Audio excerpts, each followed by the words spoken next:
Hello and welcome to the Bloodstream Podcast, a show serving the greater bleeding disorders community, brought to you by Believe Limited and Bloodstream Media, and made possible by our presenting sponsor, Takeda. I'm your patient advocate and host, Patrick James Lynch. And I am your healthcare advocate, nonprofit nerd, and your other host, reminding you to please speak with a healthcare professional before making any treatment decisions. You're so good at that reminder, other host. On today's show, another bonus that we shouldn't even call things bonus episodes anymore. But it is. It's a bonus. It is a bonus episode. You've been slotted 2 episodes a month, and now you're getting 4? Just constant? Yeah, it's so constant. Far. Just endless. You're just being woken up in the middle of the night. Listen to Bloodstream. Yeah. Today we've got Bobby Wiseman. He's a blood brother with hemophilia. Love and him. He has joined James Maple for another one of our conversations in honor and recognition of Black History Month, as has Dima Henricks, a wellness coach and sickle cell disease advocate. She's also the founder of #ThroughThePain. You're going to hear from Bobby here in just a little bit, and Dima a little bit later in the show. We have got all of that and more today on this pop-up episode. Welcome to Bloodstream. Listeners, as always, thank you for joining Patrick and I here on Bloodstream. And if you haven't already, hit that subscribe button wherever you get your podcast and follow Bloodstream Media on social media. Just do it. It'll be great. And listeners, I also want to remind you that the Bloodstream Podcast is made possible by our presenting sponsor, Takeda. Yes, that's right, Takeda. Takeda's got this website, bleedingdisorders.com, where you can learn all about Takeda's resources for and commitment to the bleeding disorders community. Takeda believes in a world free of bleeds. We do as well. That is true. And they are dedicated more than even in the last episode in their efforts to offer a wide range of programs and support to help patients throughout their treatment journey, wherever on that journey they may be. You can learn more by simply visiting bleedingdisorders.com. One more time, even if you don't need it, that's bleedingdisorders.com. And for their founding and ongoing support of the Bloodstream Podcast, I would just like to say thanks, Takeda. Thank you, Takeda. All right, we got Bobby Wiseman, blood brother, coming up with James Maple. We'll get to Dima Henricks after that. And I have a little something I want to share with you, Amy, somewhat inspired by something you said on our previous episode, but we'll get to that in between. Coming up next is Bobby. Hello, Bloodstream audience. Your best friend James here with another exclusive interview with Mr. Bobby Wiseman Jr. He is in the house talking to us today. Mr. Bobby, how are you? I'm doing wonderfully well for whatever time on a Monday is, awake and alive and got my faculties together.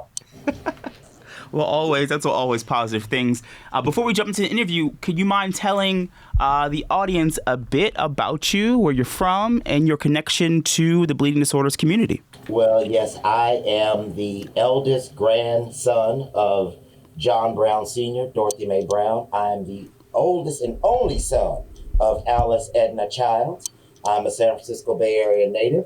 I'm a youthful 51 and a half. Yes, I still count my half marks, because I just do. That's a quick nutshell about it. What's your connection to the bleeding disorders community, in case our audience doesn't know? Well, let's see. I am an individual living with hemophilia B. I am a former summer camp director. I'm a former WAN coordinator. I'm a former chapter outreach demonstration project coordinator for the African American community. Former youth chair of the World Federation of Hemophilia Youth Congress. You got a lot of titles there, my friend. A lot of titles. I like it. They're just things that have built me to get to where I'm at today. The titles don't be a hill of beans. Excuse my French. Let's jump right into things. So I want to kind of frame this within the context of Black History Month. So what does Black history mean to you within the context of the bleeding disorders space? That's a loaded question, James, because when I came up, bleeding disorders was termed hemophilia, okay? And then the progression of lifetime, the progression to bleeding disorders. Black History Month was always there. The two, both Black History Month, hemophilia, bleeding disorders all go together. That the uniqueness of one person or one community makes up the diversity, richness of the bleeding disorders community. That diversity and richness also has its challenges. And that what I've seen within the bleeding disorders community is a kindred spirit to address some of those differences, challenges, in a way that has gotten community forward, that has gotten community to look at things differently, that has gotten community to a point of saying, we may not agree on this, but here's where we agree here. And that if this is available at point Q, it's not available for all. How can we do that? At the same time with that, the bleeding disorders community, in all of its progression, in all of its looking at similar differences, says at the same time that we guard ourselves as a community and keep each other safe. That's what it means to me. So I want to kind of focus in a bit more on your personal experience. Do you find that there are specific obstacles that exist as a Black American, as a Black man navigating the bleeding disorder space? And if so, what did you do? Were there certain organizations, people that you reached out to for help to navigate within that space?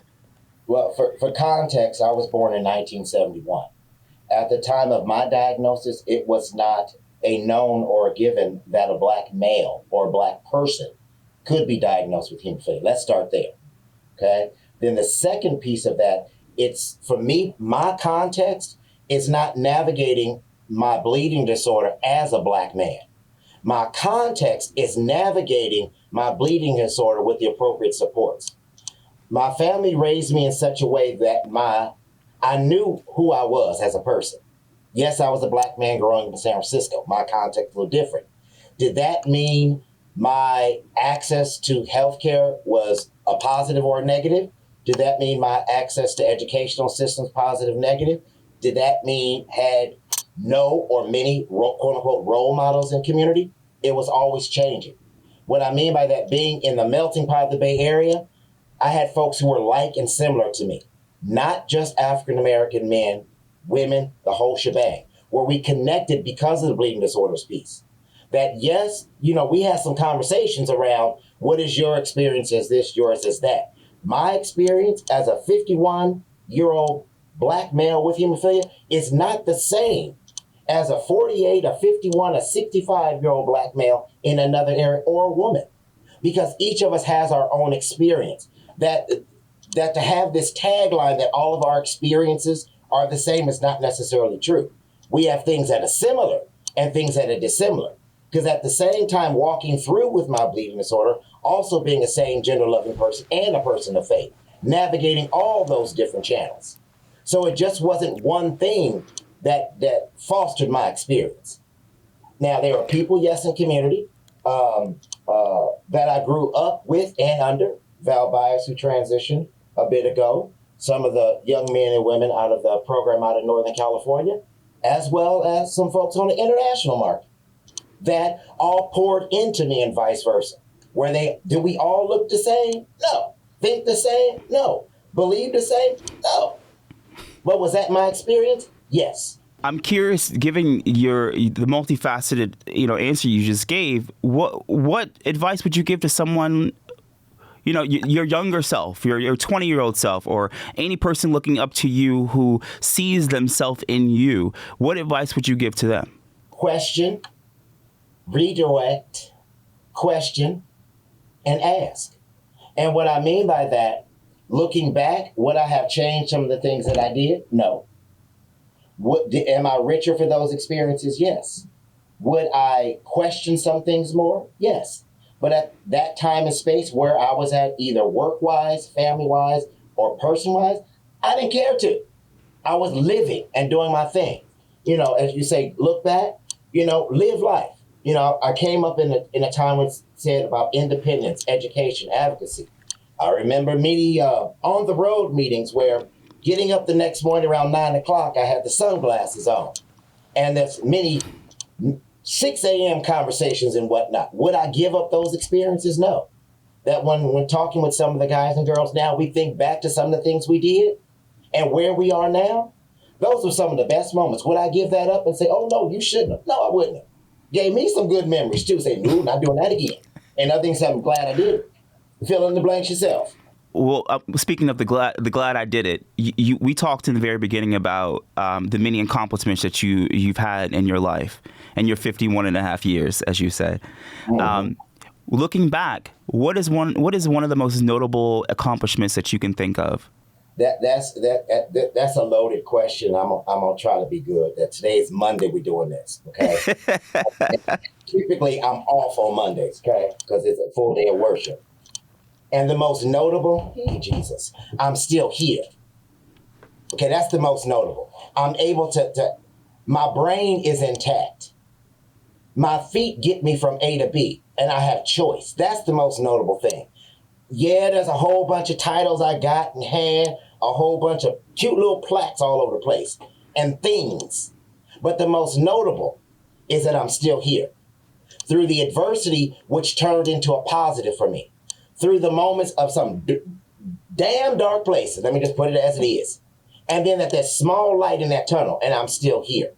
That the opportunity to make a change from my own life first, not in order to inspire or motivate somebody else, but for my own self. Because at the end of the day, in my four walls, I'm in my own head. I can only please myself, redirect my own self. So that's my most impressive, this, that, the other, whatever. There's the titles and the acronym. They're cute. Okay, everybody got to go to the bathroom at some point in time and take a shower. Them titles ain't in there. And the thing that inspires, I can be true to myself and be accountable and responsible. And to hold my head high as my mama's child and my granddad and grandmama's child. When the people who surround me know how I am and they protect me in that, both on the health side, mental health side, all of that. The idea of community has come up quite a bit in the interviews that I've done. And I'm always interested, this is a bit off script, this is not a question I put in here for you, but community can be beyond your circle. So for someone outside of your circle who knows very little about hemophilia, what do you think is the first thing they should know?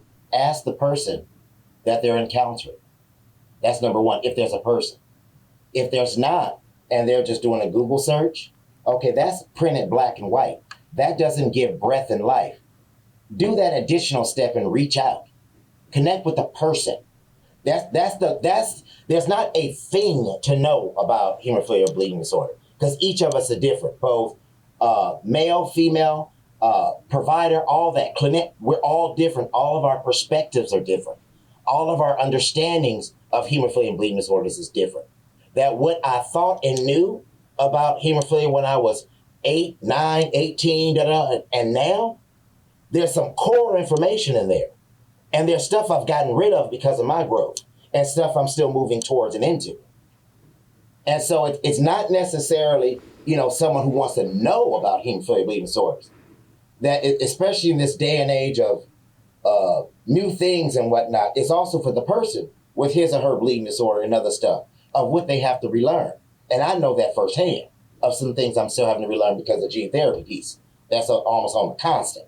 So it's that thing, and then it takes it out of the one thing knowing or learning about hemophilia, out of the academia up there and all in the ether. Bring it down. Person to person. That's what it's about, this disconnect of, well, I'm afraid that, baby, ask your question, even if it's wrong.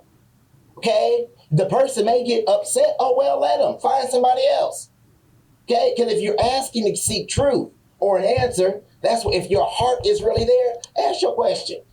My next question to you, because I'm gathering that your center seems to be your family. I don't want to put words in your mouth, but family seems to be very important to you. Is that right? I would concur with you, James, that words are not put into my mouth.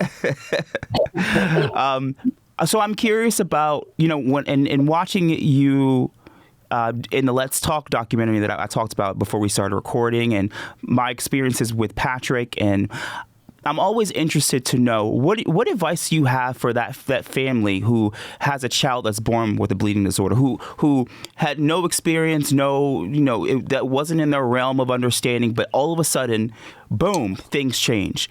What bit of advice would you give to that family on that day one talk? Let's say that lovely bundle of joy just came on out in the delivery room.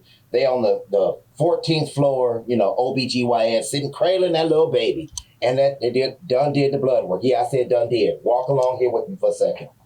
I'm going to say the first thing is pray. I'm not talking no denominational prayer necessarily. It's pray to whatever entity, being, whatever, for that family. Okay? That's number one. That family there. and that mama, okay? Because our mothers bear the burden of so much in the entire bleeding disorders realm, because they are the one that birth out that baby, okay? And talk with each other, not this thing of, well, I didn't know this, I didn't know that, okay? And the other thing is figure out the yin, yang, and whatchamacallit in that relationship. Because as that baby grows, one gonna have to take care of some set of stuff, the other another set, and parent in such a way that ebb and flow, when the issue may come up or a decision, that if there are others in the house, how to really deal with all that. And the fourth key thing, take time for yourselves as the parents. Rely on your community and your network. The people gonna say whatever they want to say. Make the decision as the individual head of household or the two caregiver head of household, and rely on your village if you have it. All that extra reading is wonderful and great that the people do on the internet and look it up in Google, hear all the horror stories and all that. Stop all that, baby. You didn't do that when you found out you was pregnant, about how to change a diaper when the little boy pee-pee all over yourself. You didn't know what that like when you get that first burst all in your face. You experience it in that moment. Don't psych yourself out. All right.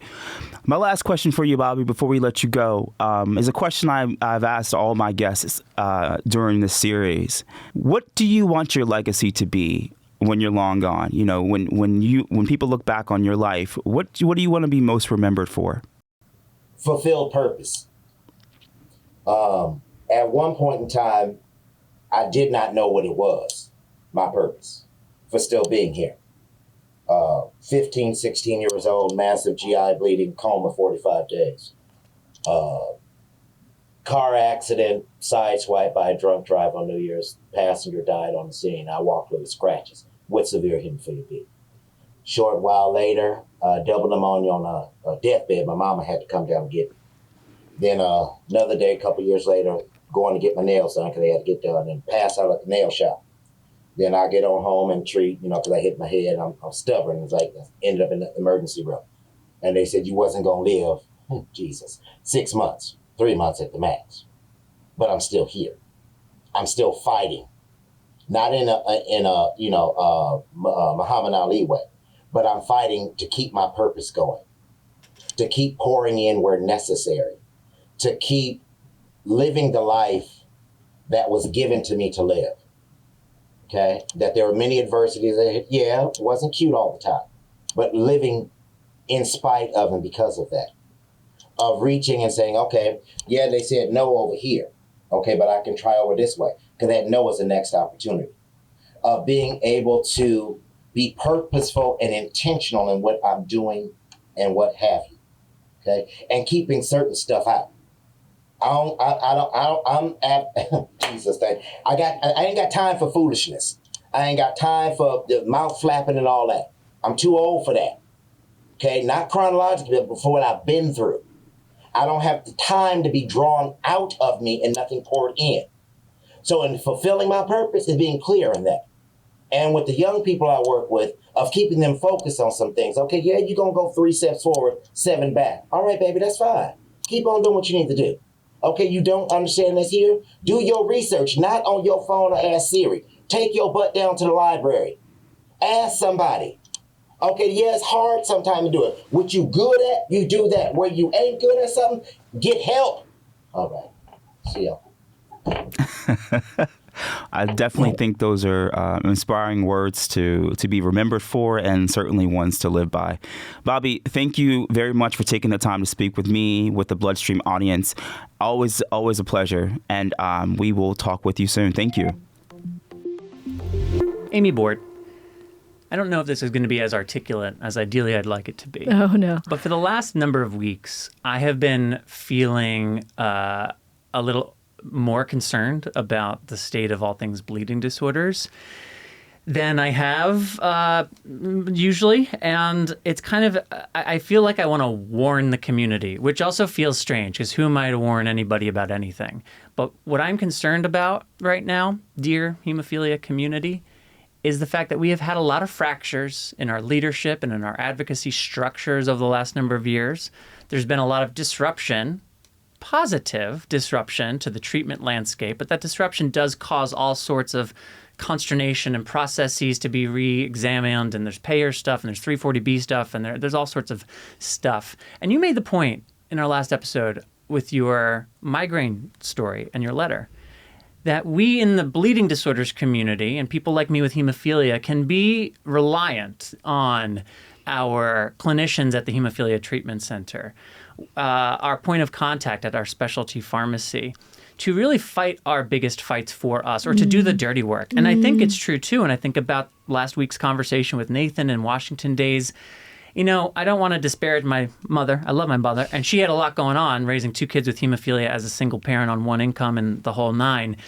But I always remember, like, when she would say stuff about, like, oh, other people do that, other people do that.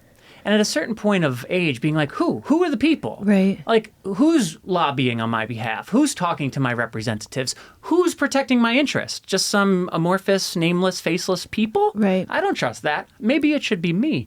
And I think as a community, as we get healthier, as there's more and more treatments that are made available, as life with hemophilia, I just had a friend from 20 years ago call me to say, hey, turns out, going through this stuff with my husband, I'm a genetic carrier of hemophilia. Patrick, tell me about hemophilia right now. And I'm thinking about, like, wow, what a different picture it is to be talking to, she's not even pregnant. They're thinking about family planning. This is a baby that would be probably born next year. Right. And thinking about what's hemophilia being born in 2024. Wow, how wonderful. What a different world from when I was born in 1985. And yet at the same time, if we're living in this bleed-free world and in a world where people don't feel like, oh, I don't have to go to the advocacy thing. I don't need to respond to the chapter thing. Yeah. I don't need to get involved in HFA's call to help find a noose. Well, then who is supposed to do that work? Yeah. And if we don't do the work, fast forward 3 to 5 years, and as all of these rare diseases are starting to see more and more products come to market, the 95% that historically have had no, we are a leader in that group. And it almost feels to me like we are willingly backsliding, that we are willingly taking steps backwards because there's this idea that, like, well, we're all getting healthier, so let's just make sure that we, like, bring up the basement for the women who have been ignored, and DEI is still something that we got to, like, bring equity to everybody, but we're doing pretty well. I don't agree with that. I think we actually need a lot more attention on what makes this community work, what makes our advocacy organizations work, what makes the networking of all of this work, why do we do it, and if we believe in it, are we making sure that we're pouring water on the soil that makes this work, or are we distracted? Are we looking at other things? Are we too fractured? And, you know, without getting too inside baseball, and then I'll leave this here, like, I'm a part of different initiatives and projects and committees and assignments and task force. Like, I have some visibility into the inner workings of some of these places. And I'm telling you, I'm concerned. So I ask those who are listening to this podcast, because you are of above average engagement, you're listening to this podcast. What could you be doing to help make sure that you and your family's health today, tomorrow, and 5 years is as optimized as possible? Are you doing all the things you could be doing? And if you're not, is there one thing more that you could add to make sure, again, that you, your family now and in the future are taken care of? Because at the end of the day, that's what it's all about. I agree. And I would also add one more bullet to that. As you who are listening, who are engaged listening to this podcast, you're obviously engaged. What can you do to build relationships within your community to draw more people in and to identify leaders within the community, to identify maybe some outliers in the community that are lonely, that aren't doing well, that maybe don't have access to some of the things that are new and shiny? One of the things that I think in my own medication advocacy journey, one of the physicians said on this webinar, it is because of the science and this new science that is so exciting that we're having these issues. Mm-hmm. And, you know, payers are just far behind. They want to use what has worked in the past, what is cheaper. And those of us in the hemophilia community, we have been the same for a long time. And here we are on this paradigm shift of treatment, and you as the patient get to choose what you want based on your lifestyle, and that is going to take more advocacy and more education and more awareness and more knowledge and then more action. And so I love your call to action to this. We've been talking over the last year that attendance is down at some of these things. Yep. everybody does. I think coming out of the pandemic, everybody's quote unquote fine. Right. There is always going to be a need for our community. There is always going to be kind of a safety net for those that are not having a good experience that will slowly, ease out of that. And those of you that are listening, what can you do to optimize your own advocacy, your own family, and also to build relationships in the community and bring folks in and identify leadership? And if you have ideas that you want to share outwardly, you can ping us on social media, Bloodstream Media, Amy or myself, or shoot us an email, mailbag@bloodstreammedia.com if this is an issue that is of interest to you and you have some thoughts or ideas about that you'd like to share. We'll leave it there for now and let us move into our conversation with Dima Henricks, again, wellness coach and sickle cell advocate who met with James Maple in honor of Black History Month. And that interview is coming up right now.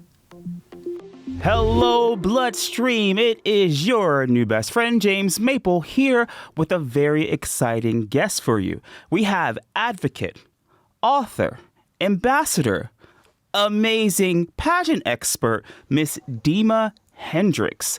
Welcome to the show today, Dima. Well, good. Well, thank you for having me. It's an honor to be here. Wonderful. Before we jump into the interview, just tell us a quick rundown of who you are, what you do for work, and your connection to the bleeding disorders community. So I'm Dima Henricks. I'm a sickle cell warrior and a sickle cell health coach. I've been working with psychologists from University of Pittsburgh on the charisma study. And you guys probably interviewed him before, Dr. Jonasant. And I'm now the program coordinator for the study. So I'm actually helping sickle cell warriors through health coaching. So yeah, that's what I'm currently doing now. But I do, as you said before in my intro, I do a lot of other things. And I'm also the founder of the Through the Pain 501c3. Amazing, amazing. I think this is a perfect opportunity for us to kind of jump in and talk about things. So I want to get a sense of what life is like for you. I mean, I have a good sense as a Black American myself, but specifically as a Black American, as a Black woman, what does Black history mean to you as a Black woman within the context of the bleeding disorder space? I'm always curious to know that. So within the space, what it means to me, I think of first and foremost Henrietta Lacks. She gave her Black girl magic to help cure cancer. And, it wasn't, of course, not by her permission or her family's permission, but people looking into her life and looking into her DNA is what sparked a lot of what's going on in the medical space right now. So I think historically we've always been, before we have actually been, tested and guinea pigs. But now I feel that work has allowed us to come into the space where we're not curing just people who are of color, but the world. So I just think that we have a lot of Black girl magic, Black boy magic. Yes. Happening in the Black history space. So Dima, one question I love posing to my guests is talking about the obstacles that you've run into as a Black woman. As you're an advocate, but you also are a patient yourself. What are some obstacles that you've run into as a Black woman navigating the bleeding disorder space? So as a Black woman, we're known as the strongest. We're always strong. We're the pillars of our family. And with that, quite often we're not believed. And we're not believed not by our own people, our spouses, or our family members, because we are always so strong. And also, we're not believed in the medical space. And there's also some times where there's a lot of medical gaslighting that happens. And so I run into that all the time. Like, oh, you look fly. You bring in your Black girl magic. So there's nothing wrong with you, or you look put together. And then there's the, like, are you really in pain, or are you really that sick? And so I, as a Black woman, I come across that all the time. So I guess the follow-up question to that would be, you seem to be a successful Black woman and seem to be, you're well put together. You know how to navigate this space. So for someone listening who's experienced something similar to you, what ways did you kind of crawl yourself or navigate yourself around those obstacles, or the organizations, community members that you turn to help you navigate that? One, we have to be our own advocates, and using your own voice is very instrumental, and being educated in your illness is a must. So we can be able to talk to the doctors and know their lingo. As far as community organizations, there's the Sickle Cell Community Consortium that educates all of the partners in the community. Dr. Lakia Bailey, she is the founder and the president. And we've learned so much from her and know how to take care of ourselves. And she's actually put a lot of initiatives together within the consortium. Other organizations, the American Red Cross recently partnered with the sickle cell community and having blood drives for sickle cell warriors. So there's so many different community organizations that are able to help us right now in this space. And then there's nonprofits like mine that Through the Pain. I'm glad you said that, because it leads perfectly to my next question. Yeah. I want to stay on this topic of advocacy. Now, looking back on your career, what moment are you most proud of in the advocacy work that you've done? So I'm not really proud. I'm cool with the accolades or whatever. It's okay. I think I'm proud each time when someone says to me, especially a warrior, says, I see you. You're doing it. You're helping me to stay strong. I put out a Facebook or Instagram story, and I was like, why am I doing this? This is trash, complete trash. And someone reached back out to me and said that this really helped me. So just hearing that feedback that makes me proud. To someone who is brand new to the sickle cell space, what do you think, like, the first pillar of knowledge they should know about sickle cell? It hurts a lot. It really is painful. And as something that I wouldn't wish upon my worst enemy. And that there's a lot to learn, because sickle cell doesn't just affect the body. It affects the social economical status. It affects relationships. It affects everything, every part and every nuance of life. Sickle cell takes over. So I think that's important to know when stepping into this space. Going along with stepping into the space, I'm always curious too to know, what advice would you give, along the lines of my previous question, like a parent who has a child that has sickle cell. This hypothetical parent we're talking about have theoretically lived decades with no knowledge of sickle cell. It didn't affect them. What advice would you give to a parent who has recently had a child with sickle cell? I mean, I imagine this is a life-altering, life-changing thing, new element to their life. I know it can't be easy. So to any parents out there listening, what bit of advice do you have for them? So that's not a hypothetical question, because I actually know a parent who did not know anything about sickle cell. In fact, she's on my board of directors for Through the Pain now. And she thought it was a death sentence. And now we had a conversation yesterday, which was so crazy.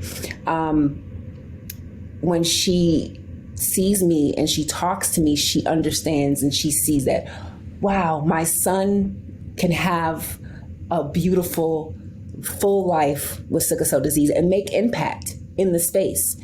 So one, sickle cell is not necessarily a death sentence. Two, there's more research out there, and there's more medicine and things are being done now to make life with sickle cell better. And three, make sure you're surrounded by people who love you and that will support you and your child. That's excellent advice for sure. Yeah. So, do you ever run across this within the bleeding disorder space? I work for Bloodstream Podcast, so I've been here for about a year. So my knowledge of hemophilia was really first and foremost because Patrick has hemophilia himself. Yeah. I'm curious to know though, do you feel that sickle cell has proper representation within the bleeding disorder space at large? And if not, what are ways that we can bring more awareness to sickle cell? So I think we're doing it now, having the conversation of bringing awareness. And to answer your initial question, no, there's not a lot of representation. There's not a lot of spaces to talk about sickle cell, period. But now things are changing for the good. Things are changing for the better. And now we finally have a sickle cell textbook. Like, bruh, when that was released, it was amazing. Now we we have the knowledge at our fingertips. So utilizing the tools that we are getting now is the best bet. And I think we just need to have more conversations like these. And I do want to add that there's not a lot of support within our own community. And, sickle cell is known as the Black disease. And there's people with sickle cell who are not Black. So, or don't identify as Black.